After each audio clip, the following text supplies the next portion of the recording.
Hey Lars, There he is. how's it going?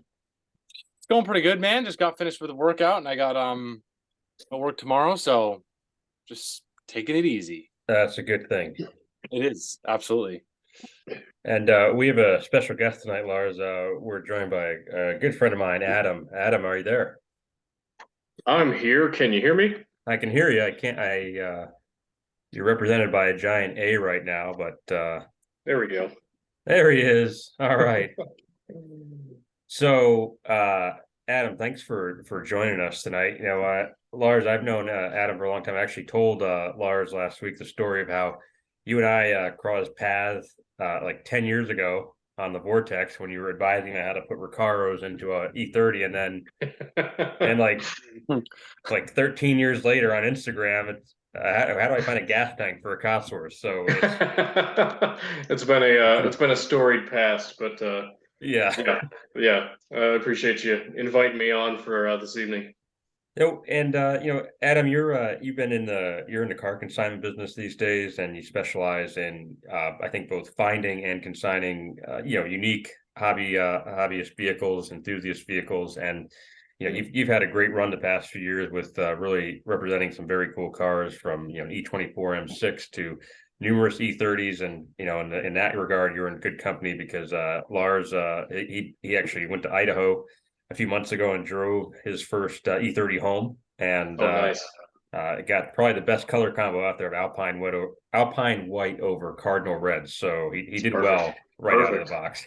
box. That's excellent. Awesome. Yeah, But pleasure to meet you, Adam. Jeff had kind of sent me he sent me some of those screenshots about what you were saying about the Golf because I was like, trying to understand the significance and why it sold for so much. Dude, I must Okay. have read over that. I must have read over that like 3 or 4 times. Just the history is so cool. It really is awesome. So I'm excited to hear what you guys have to say about this one. Oh, absolutely. Yeah. Yeah. They're unique cars for sure, but it's something that even amongst the VW community, people didn't realize they were quite as rare as they were. But I'll let Jeff preface this a little bit more. well, I'm just going to say, Adam, this is where the fun and game stops because I think this is the dumbest sale ever recorded on Bring a Trailer.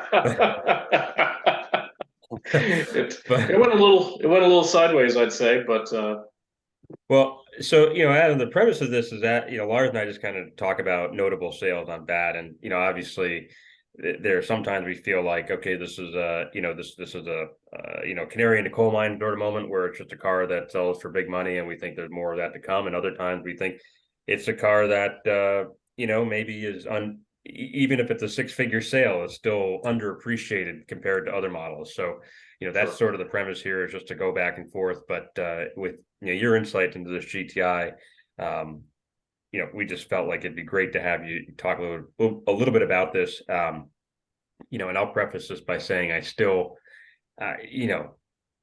appreciate everything you said about why this is a special car, but I still can't get over the fact that you can't replicate this. You can't do it again. I mean, it bothers me that outside of this moment in time, it would be very difficult to see this kind of money for this car. But I got an open mind, so I would love to hear your thoughts on if you agree with that point, or if you think this is a harbinger of things to come, where we're going to see more of truly iconic Mark IIs like this clearing that $50,000 barrier.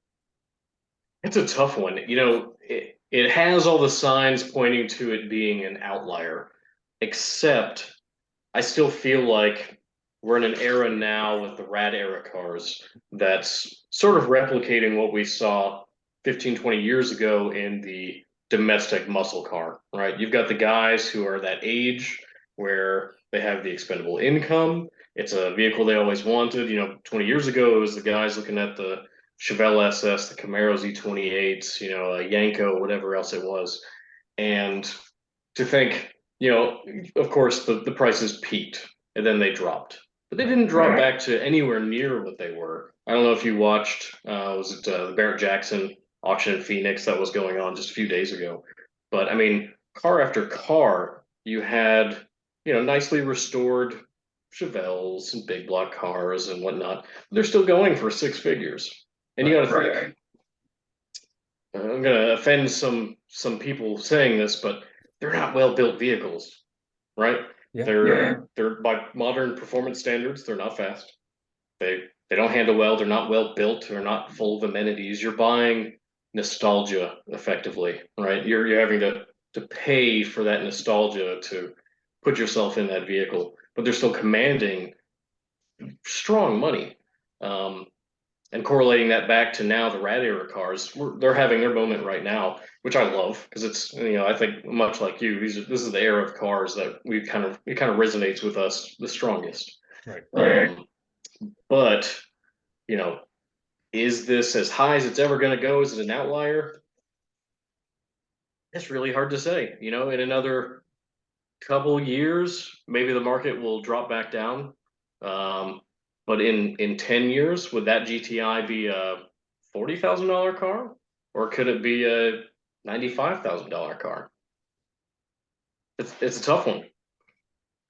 Yeah, I agree with that. Oh, I think we got a little bit of an echo on here. Let's see if I can back up a bit. Yeah, the point about the muscle cars is well taken. That it just, and I'm always amazed when I see the auctions that the cars you mentioned are still selling for that kind of money. Like I keep thinking the boomers are going to age out and it's not going to be relevant anymore, but it hasn't happened yet. Yeah. So and to your point that I do think the GTI in the most desirable spec in that kind of condition will continue to probably be above 50,000 is going to probably be a reliable number. 95, I don't know if that's sustainable, but I'm gonna pivot to Lars for a minute because Lars, you're younger than both of us. Obviously, you see the appeal of these cars as well, but would you, I mean, I know you're not necessarily close to a Mark II, but I mean, are there cars that you look at that you're like, okay, that's not a marquee collector car, but because it resonates with me, I'll pay that kind of money for the best ones? Yeah, I definitely think that applies to certain vehicles. As you were saying, Adam, a lot of these sales you see, you scratch your head and you wonder why the heck it sold for that much money. And I think it comes down to the fact that some people have a personal knack and kind of that attraction towards these cars that they liked when they were younger but never had the means to buy. I don't know a ton about these ones. Obviously, I'm not as much a Volkswagen guy as much as I am BMW, but obviously looking at it right away, I could kind of tell it's special. I mean, you have the factory fender flares, the Recaro seats. Are they two-piece BBS wheels on there? Or? Yep. Factory two-piece BBSs. Yeah. Yeah. So right off the bat, looking at it, I could tell there's something special about it. And I think you guys can agree with me. We've seen this in the past where these vehicles kind of stay at a steady. And then once one sells for an absurd number, people say, well, this is a good deal because I just saw one sell for 90 grand. So we'll see how time kind of ages this whole discussion we're having here. But I mean, something like this listing has a lot of views. I'm going to scroll down here. 65,000 views. There's not that many car enthusiasts out there. So I think everyone's talking about this. And from now on, you see one of these GTIs and you're going to think, man, if that thing is in good condition, it could be worth big money. So we'll see what happens. Adam, obviously you have a ton of information on these. And I think the coolest thing you said, because it's cool to think back in history, because up until this point, it has a story. They didn't make a lot of them. They were targets of theft and burglary. They were messed with on the dealer lots, the seats and wheels stolen. So who knows how many of them are really left? Yeah, absolutely. And I mean, much like you're saying, people will likely ride the coattails of the sale of that car or attempt to for, I mean, the next 2+ years easily. And there's always the cases of people who think they've got garage gold, where they've got the car that's sat for 14 years, it's rotted, it's missing parts, it was modified, and it's obviously worth at least half of that other one that's nice. It doesn't cost that much to fix this up. It's no problem. Exactly. So you'll get people asking that. It's that speculation that'll drive the market in and of itself for at least a short term. But we'll see. Again, there's not that many of these. The value obviously is in originality and low miles. So I don't think we're going to see a ton of them popping up per se. not anywhere near the same level as the car that just sold on BAT. But it'll be interesting to see the variations that come through. I guarantee you we'll see a few really clean, maybe 8-valve GTIs pop up, bring a trailer, or maybe another slightly higher mile 16-valve car. They'll probably be popping out of the woodwork a little bit, which will be fun. That spoken as a guy who actually plans to sell one of these inside of 2 years, but you're not at all No. insider trading or anything like that. Nothing like that, of course. Yes, I should say I have vested interest as I own 2 of these cars currently. And one is the intention to do sort of a sympathetic restoration on and sell. The other I'm keeping for myself. So That's awesome. Yeah, fun to see what will happen there. And then just a quick question, kind of to brush up, because again, I don't know a ton about these. So obviously they made a lot of this chassis, but is the 16 valve, is this like a sport package with a tuned engine and interior and exterior options? What specifically about this one is different than, say, just a run-of-the-mill GTI of this generation? So your we'll call it the base GTI would have been the 8-valve car, and that was from 90 to 92. On the outside, it would look almost identical. It takes a sharp eye to recognize the difference. Obviously, the 8-valve car didn't get the 2-piece BBS wheels. It came with a lower trim wheel, a 14-inch 1-piece wheel. But the only other really exterior difference are the fender flares. All 4 flares on the 16-valve are large.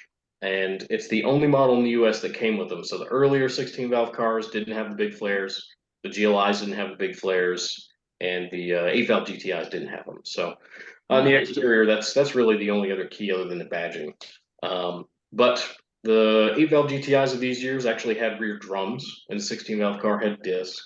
You had vented rotors in the front. Obviously, the big 16-valve engine as opposed to the 2-liter 16-valve as opposed to the 1.88 valve. Similar gear ratios in the trans, and then of course the red stripe, full red stripe interior with the gray velour Recaros, the split fold rear bench, little stuff like that. It's just little key features that really differentiate the two. But I think going forward, the fact that if you run a VIN on one, it'll actually tell you if it was a 16-valve car or not. So that'll probably help keep some of the 8 valves from being converted, into rare cars and attempted to be sold for more money. Gotcha. Yeah. Yeah, I'm just I hadn't looked at the exploded gallery, and I'm excited to see I'm sure it's these proficient use of records that helped this car get such a high sale price. I mean, well documented, all the records from early on. I mean, that's a huge thing for cars like this, and that's moving forward. Any project, anything you have that's, if you're even remotely considering something automotive as potential investment, where you not only necessarily want to make money but just don't want to lose, having that documentation is key. Well, I mean, you have to give the seller credit. He or she did do everything right. I mean, as far as presenting this car, every box was checked. I mean, I do at least like seeing that when you can see the effort was put in ahead of time. Good for them for really hitting it out of the park. All right. I really don't like this thing, so I want to move off of it. Sorry. No worries. So, Adam, I mentioned we kind of make it a surprise every week in terms of the other vehicles that are on our list to discuss. So, this Lars was up, so we obviously put this one top of the order. But we'll show you car door number 2 is a 964 converted by Singer that's sold for a very reasonable sum of 1.2 million. Just a measly sum at that. Pocket change. Yeah, so I'll just go quickly on this. I will completely admit that these are stunning cars or beautiful creations. However, I mean, it strikes me like it's like a yacht that Jeff Bezos would order. It is purely an expression of wealth at this point. It's the fact that you can afford to do this. I don't really know. I am curious what the world thinks of these 20, 30, 40 years from now. Is this like a continuation Shelby Cobra, right? A car that was, that car has the distinct benefit of being authorized by Harold Shelby to be built. This one is kind of funny to me because it's not like the Porsche factory is involved with the creation of these models, but in many ways you can argue if they were building resto mods, this is probably the car they would build. So with all that said, I still don't know how you call this fair, other than just saying if you didn't want to wait for one, which I know is a big impetus, impediment to these, is the waiting list are generally a few years long. Sure. Maybe you just say whatever, if I can afford to order one of these, then spending this kind of money to jump to the head of the line doesn't faze me one bit. But it still seems like a lot of money for what is still effectively at 964 under the skin. But that's just my take on these. Yeah, I'm sort of torn on the Singers as well. I think they're beautiful cars. It's sort of like a rolling artwork.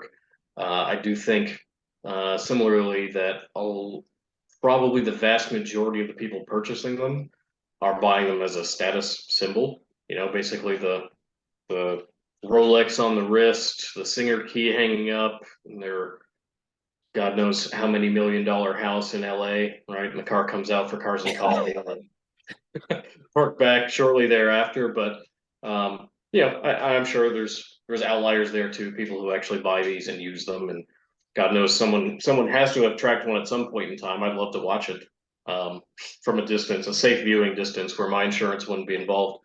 But yeah, that's a tough one. Yeah, what's it going to be like in 30, 40, 50 years to see a Singer? Is it going to be looked at as just a really thorough backdate with some performance bits, or is it going to be a coveted item? Yeah, I just oh, little echo there. Sorry about that. I'm not sure if that was on my end, but I threw this in because last week, Jeff, we were speaking about a 964, and it was a very nice condition example, great spec, and it looks like it was well taken care of. And I think it sold for around 150 grand, and I was talking about how, is it getting to the point where these things are getting a little bit out of hand and getting to the point of being unreasonable? I know it's an air-cooled 911, but I was wondering, is that even a good price at this point? So I kind of wanted to play devil's advocate on this. This one sold for 1.2 million. I think you can actually buy these cars from them for around 500,000 or 600,000. One thing to keep in mind is that they're not going to produce it for you. They actually claim themselves as a restoration company, not a production company. So they do take a chassis that is already a Porsche 911 and they do their magic to it. I definitely think this is a symbol of status. Obviously, you pull up on one of these and, everyone goes crazy.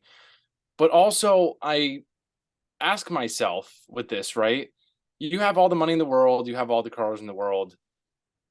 Is there, just based on the videos I've seen and some of the statistics you read about the engines and how they're built, is there a car that you would probably enjoy driving more than taking these for a blast on the California mountain back roads? I don't know. To me, it is one of the most beautiful things ever produced. I think it's just such a good looking car. And I really wanted to just bring it up so we could kind of contradict the last one we talked about last week. But everyone's going to have their opinion about it. I think from a purist perspective, people might not like it because of the fact you're taking an original 911 off the road and you're turning it into something that 0.001% of the population can afford.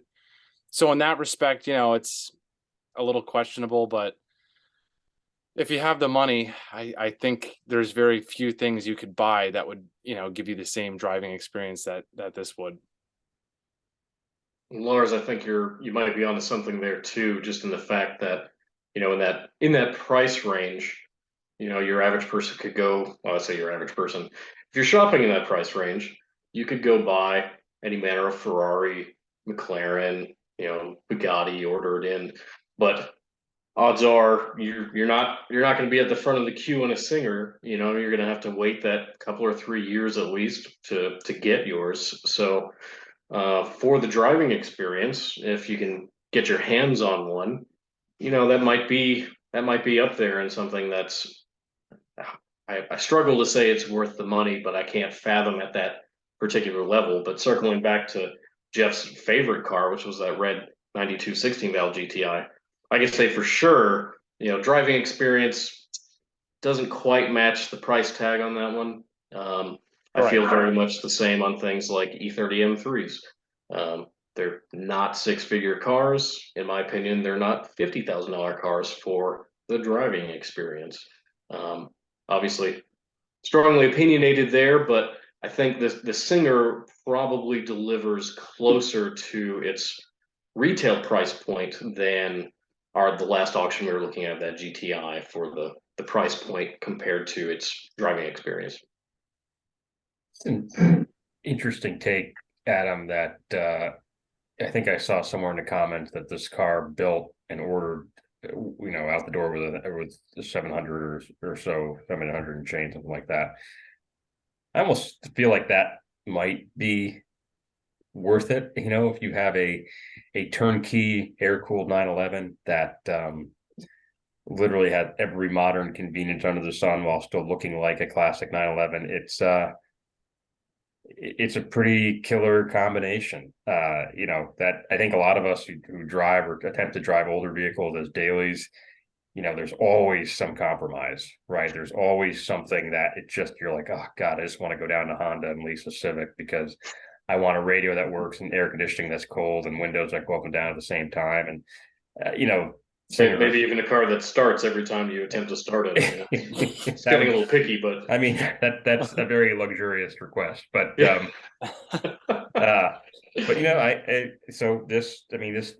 maybe a lot of what you're buying here isn't the prestige. You're not worried about 30. You're just saying, well, right now I can have an air cooled 911 that is as turnkey as a Corolla, and that's pretty. That is, that I think a lot of us would probably pay a pretty strong price for something like that. So I can't say I'm totally against this.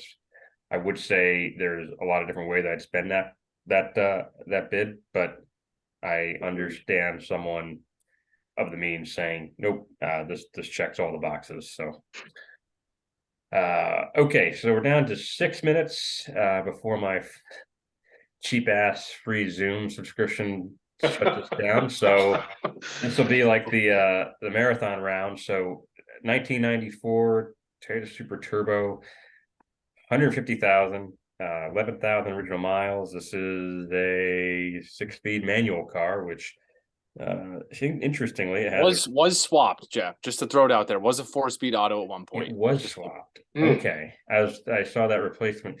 BAT says replacement. I really think they should call it out of the more explicitly the swap. But in any case, but it's an original turbo car. It was just originally a turbo auto, right?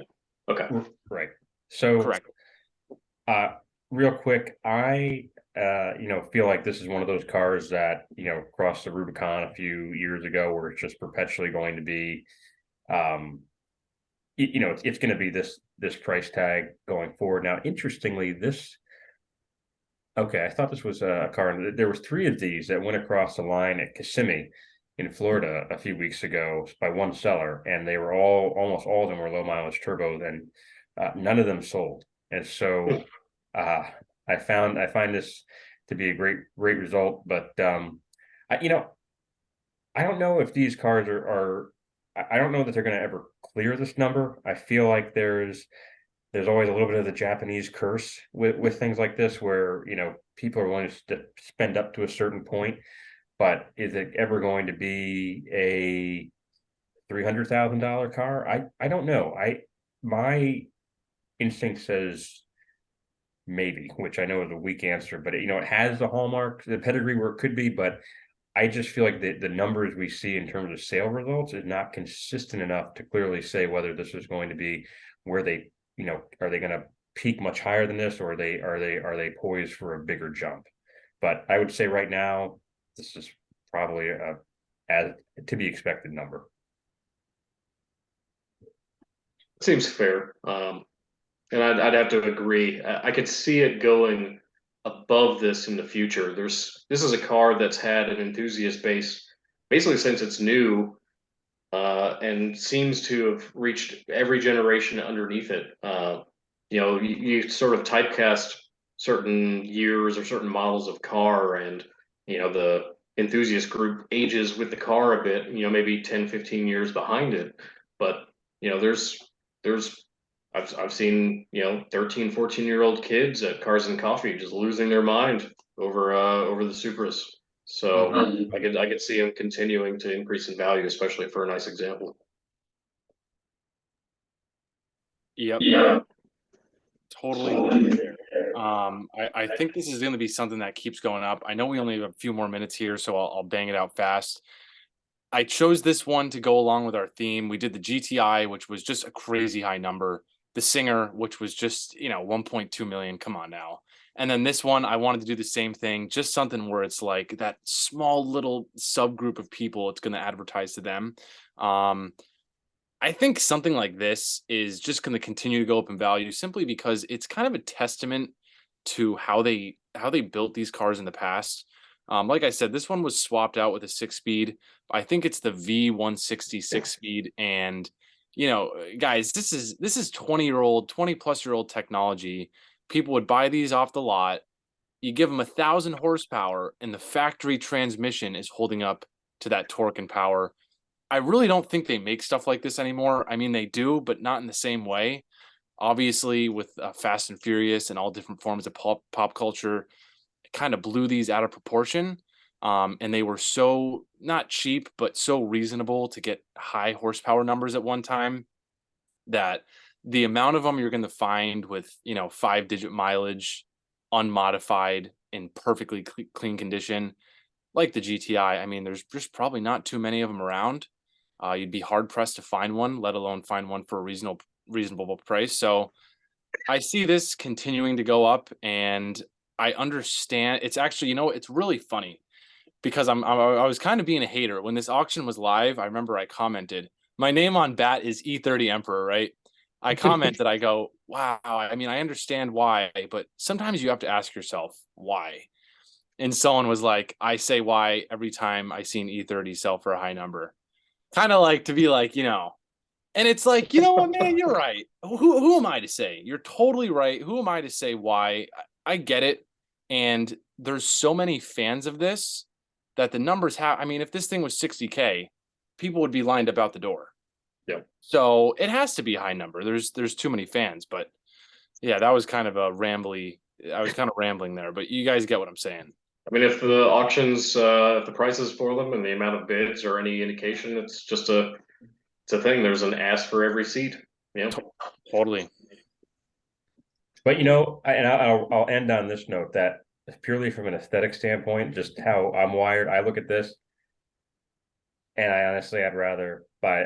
If you tell me I got to buy one of them, I'd rather buy the GTI and put 50, 60K in the bank just on aesthetics alone. But that is the most concession I will give that car tonight. It's fair. Unpopular opinion. I'm not a huge fan of this generation of Supra. Everything inside of them feels like a 90s Toyota Camry. And if it had cloth interior, I guarantee it would smell like pee, like they all do. Well, I didn't see that in the description of this one. So that's not it's thrown in for free there. Well, listen, guys, thank you very much for joining us, Adam. It was great having you here. Hopefully we can have you back more than once, because that added a great deal of context to some of these vehicles. So thank you for making the time, and Lars, thanks for picking the cars, and we will see you guys back here next week. Absolutely. Pleasure to meet you, Adam. You as well, Lars. Thanks again for having me, Jeff. All right. Take care, guys. Take care.